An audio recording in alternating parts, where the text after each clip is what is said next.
So hello everyone, welcome to boards made easy. I am Bharti Kaushal और आज हम अपना हिस्ट्री का chapter number 2 from the book themes in the Indian history part 1 को start करेंगे। Okay, so chapter का name क्या है? So that is kings, farmers and towns. तो ठीक है, नेम से ही समझने की कोशिश करते हैं कि इस चैप्टर में हम क्या क्या पढ़ेंगे। So first of all Kings. Kings मतलब जो राजा महाराजा हैं, उनके किंगडम्स या उनके जो एम्पायर्स हैं, मे बी हम उन चीजों को डिस्कस करेंगे इस चैप्टर में।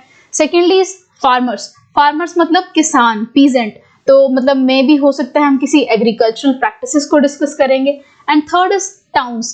टाउन्स क्या होता है? टाउन होते हैं बेसिकली यू कैन से एक वो एरिया जहाँ पे ह्यूमन रहते हैं, है ना, लाइक एक a place of human settlement. या अगर मैं इसको ज्योग्राफिकली डिफाइन करूँ, सो एक टाउन होता है वो प्लेस जहाँ पे जो पॉपुलेशन होती है it is over 1 lakh, that is a town या फिर क्लास 1 सिटी उसको बोलते हैं। सो ये बस एक मोटा मोटा सा मैंने इसका एक हेडिंग का ओवरव्यू दिया कि हेडिंग के थ्रू हम ये समझ सकते हैं कि ऑब्वियसली हम कुछ ना कुछ एम्पायर्स के बारे में पढ़ेंगे, कुछ ना कुछ हम एग्रीकल्चरल प्रैक्टिसेस के बारे में पढ़ेंगे एंड उसी के साथ साथ कुछ कुछ हम टाउन्स के बारे में भी पढ़ेंगे। So let us start the first video या first part of the chapter, और ये आपका इंट्रोडक्टरी वीडियो ही रहेगा, तो इसमें हम सिर्फ ये ग्रीन बॉक्स को ही डिस्कस करेंगे। सो let us start. There were several developments in different parts of the subcontinent during the long span of 1500 years following the end of Harappan civilization.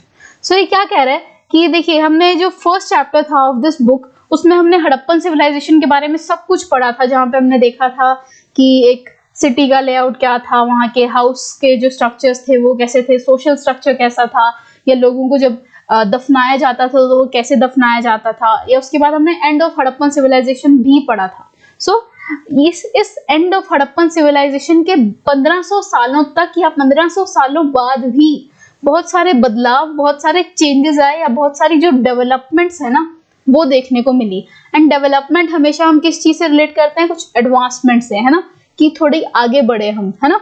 So Harappan civilisation के 1500 साल बाद तक बहुत सारे जो हैं बदलाव आए, और उन्हीं बदलाव को इस इंट्रोडक्शन में डिस्कस किया जाएगा। So the very first change was that this period saw the composition of Rigveda by people living along the Indus and it's tributaries. देखिए, सबसे पहली जो डेवलपमेंट थी, सिग्निफिकेंसी, वो क्या थी कि ऋग्वेदा बनाई गई। ऋग्वेदा वाज कंपोज मतलब बनाना, ठीक है। अच्छा, पहली बात तो ऋग्वेदा सबको पता ही होगा, we are really familiar with this word. So Rigveda कहीं ना कहीं रिलेट करता है हमारे हिंदू कल्चर से, इसकी काफी यू कैन से एक सैक्रेडनेस है हमारे हिंदू कल्चर में। ओके, सो ऋग्वेदा जो थी वो बनी थी इस पीरियड में। कौन से पीरियड में? तो जब हड़प्पन सिविलाइजेशन खत्म हो गया था तो उसके 1500 साल बाद तक, ठीक है। और मेन इंपॉर्टेंट आपके लिए 1 मार्कर के लिए क्या है कि कहाँ बनी थी, तो कहाँ बनी थी? So it was along the Indus and its tributaries, and Indus river या इंडस नदी आपको पता है जो कि पाकिस्तान से ओरिजिनेट होके आती है एंड फिर वो जम्मू कश्मीर के थ्रू इंडिया में एंटर करती है ना। So that is Indus. So वहां पे कंपोज हुआ था हमारा Rigveda, first thing. Second development क्या थी? So agricultural settlements emerged in many parts of subcontinent. देखिए, सब कॉन्टिनेंट टर्म बार बार आ रही है, तो पहले हम सब कॉन्टिनेंट टर्म ही देख लेते हैं। सब कॉन्टिनेंट का मतलब है हमारा जो एरिया जिसको हम डिस्कस कर रहे हैं। तो ऑब्वियसली हड़प्पन सिविलाइजेशन के टाइम पे एरिया कौन सा था?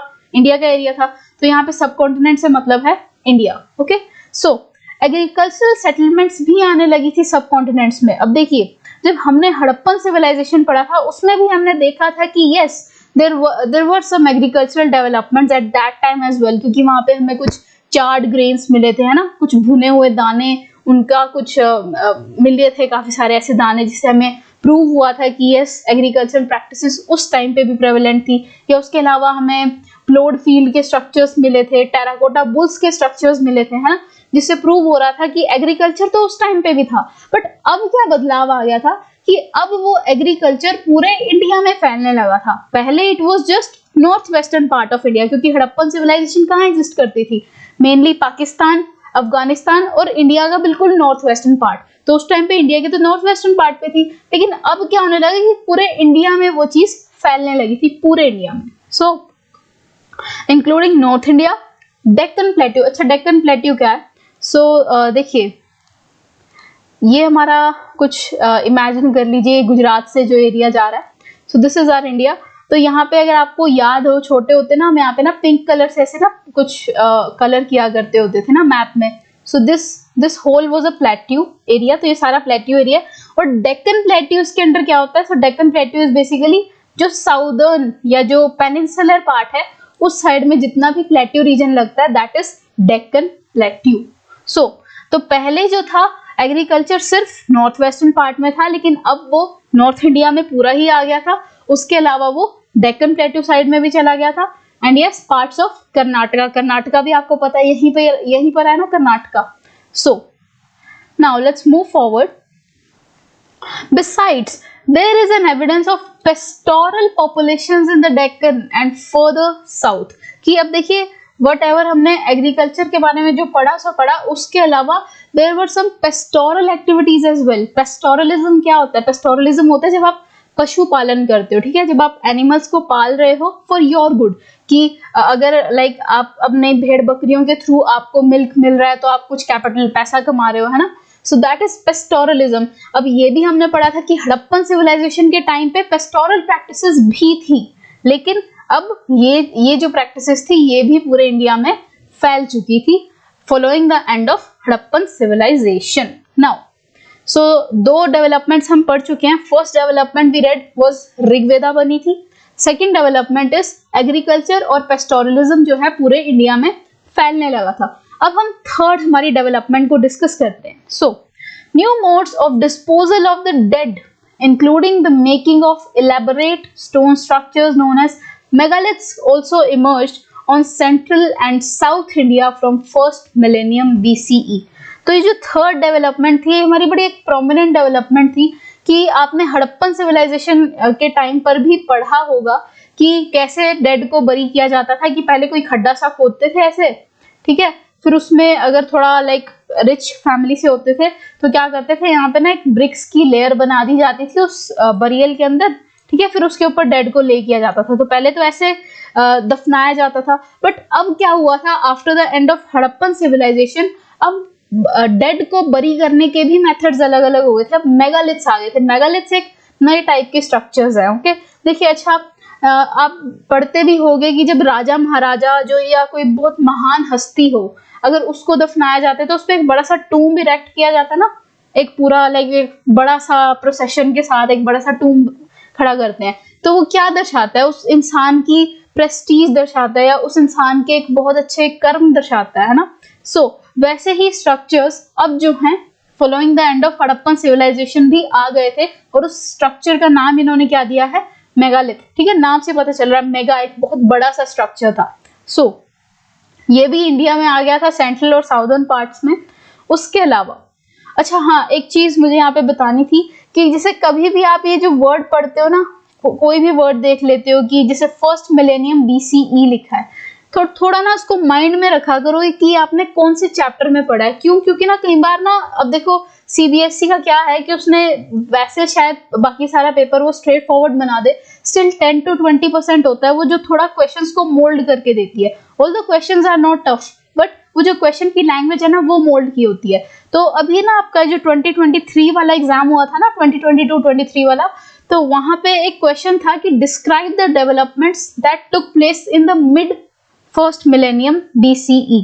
तो ठीक है, कभी भी ऐसे वर्ड पढ़ो ना तो थोड़ा सा माइंड में रख लिया करो, या कभी नोट्स बना रहे हो तो उसमें थोड़ा सा स्पेसिफिकली इसको हाईलाइट कर लिया करो कि फर्स्ट मिलेनियम BCE लिखा आ रहा है तो उसमें कौन से चैप्टर की बात हो रही है। तो उसमें से कोई भी 2-4 लाइनें भी आप लिखोगे ना, at least you will get some marks. ये नहीं है कि जरूरी नहीं है कि आपको फुल मार्क्स इसमें मिल जाए, बट अगर उसमें रेलेवेंस दिखती है तो आपको नंबर जरूर मिल जाते हैं। सो अब जब ये 2022 या 23 वाले में आया था ना, उस टाइम पे किसी बच्चे को यही नहीं पता था कि इस क्वेश्चन में लिखना क्या है, इंक्लूडिंग मी एज वेल। ठीक है, सो ऐसे जो वर्ड्स आते हैं उनको थोड़ा सा ना इन पे अटेंशन पे किया करो। Now let's move forward. So in many cases the dead were buried with a rich range of iron tools and weapons. ये भी हम हड़प्पन सिविलाइजेशन में पढ़ चुके हैं।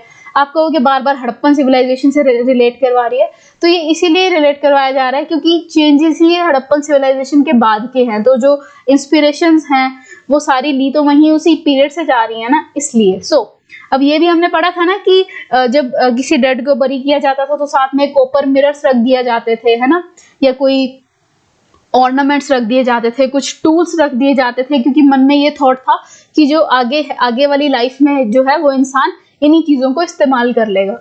या फिर ये चीज आपने अपनी जो 11th में आपका एक इंग्लिश का चैप्टर होता था टूटनखैटन वाला, उसमें भी आपने पढ़ा था ना, जब उसका वो जो टूम है उसको खोल के देखा गया था तो उसमें काफी सारे उनके केव्स मिले थे, रोजेस मिले थे। तो ये एक बहुत पहले से ही एक प्रथा थी जहाँ पे जब भी कोई इंसान या कोई बहुत ज्यादा प्रोमिनेंट इंसान जो है उसकी डेथ होती थी तो उसको बहुत सारे मटेरियल्स के साथ दफनाया जाता था।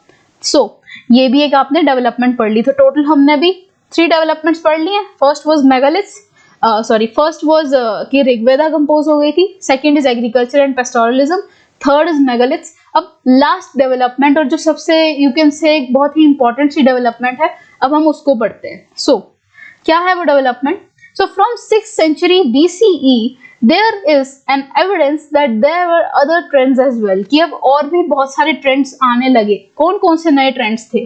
So the most visible was the emergence of early states, empires and kingdoms। वही बात आ गई ना जहाँ पे हम ये टाउन्स को डिस्कस कर रहे थे।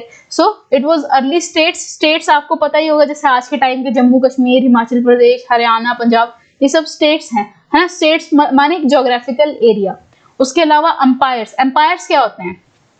एम्पायर्स होते हैं लाइक जैसे आप काफी पढ़ते होगे चोला एम्पायर, गुप्ता एम्पायर। तो बेसिकली ये डायनेस्टीज जो रूल करने आई हैं उसको एम्पायर बोलते हैं। उसके अलावा थर्ड इज किंगडम। किंगडम भी वही राजा महाराजा के जो पैलेसेस होते थे, दोज वर किंगडम्स। तो ये एक सबसे विजिबल या सबसे मोस्ट इंपॉर्टेंट डेवलपमेंट थी following the end of Harappan civilisation. So अब इसके अंदर था क्या? So underlying these political processes were other changes evident in the ways in which agricultural production was organized. Simultaneously, new towns appeared almost throughout the subcontinent. तो देखिए अभी क्या कह रहा है कि इन political processes के साथ साथ, अभी political processes कैसे हैं? तो देखिए राजा जो है एट द एंड वो प्रजा पे रूल कर रहा है, एंड जहाँ पे भी रूलिंग की बात आ रही है, गवर्नेंस की बात आ रही है, वो पॉलिटिक्स में ही आ जाता है ना। So it's a political process. या इवन आपकी जो स्टेट्स हैं, ज्योग्राफिकल एरियाज हैं, इसलिए अगर वो कंट्रोल में है तो डेफिनेटली, या किसी रूलर के कंट्रोल में है तो वो भी एक पॉलिटिक्स को ही कंप्राइज करती है। सो इनके साथ साथ कुछ और भी तरीके थे, जैसे एग्रीकल्चरल प्रोडक्शन। अच्छा, अब यहाँ पे एग्रीकल्चरल प्रोडक्शन की दोबारा बात क्यों की गई है? तो वो बेसिकली यही कह रहे हैं कि देखिए विद टाइम हमेशा एडवांसमेंट ही होती है। कभी ऐसा जरूरी नहीं है, कभी ऐसा होता नहीं है कि आप नीचे आ गए हो एक स्टेप अपनी टेक्नोलॉजी से या कोई भी चीज है। सो अब अगर जो एग्रीकल्चरल प्रैक्टिसेस थी, अगर वो हड़प्पन सिविलाइजेशन के टाइम पे भी थोड़ी लो थी, तो डेफिनेटली उसके 1500 सालों बाद कुछ ना कुछ नई चीजें आई होंगी जिसके थ्रू एग्रीकल्चर होता होगा। अब जैसे पहले कहते हैं कि टेराकोटा बुल्स को यूज किया जाता होगा फॉर प्लोइंग, बट फिर मे भी हो सकता है 1500 सालों बाद जो है कुछ हो वगैरह, जो स्टिक्स वगैरह होती हैं, उसके थ्रू प्लोइंग होनी शुरू हो गई हो, है ना। सो वो बेसिकली कह रहे हैं कि पॉलिटिकल प्रोसेसेस के साथ साथ कुछ ना कुछ ट्रेडिशनल प्रैक्टिसेस में भी एडवांसमेंट आई थी, जैसे कि एग्रीकल्चरल प्रोडक्शन में, कि जो उनकी टेक्निक्स या मेथड्स थे वो भी चेंज होने लगे थे।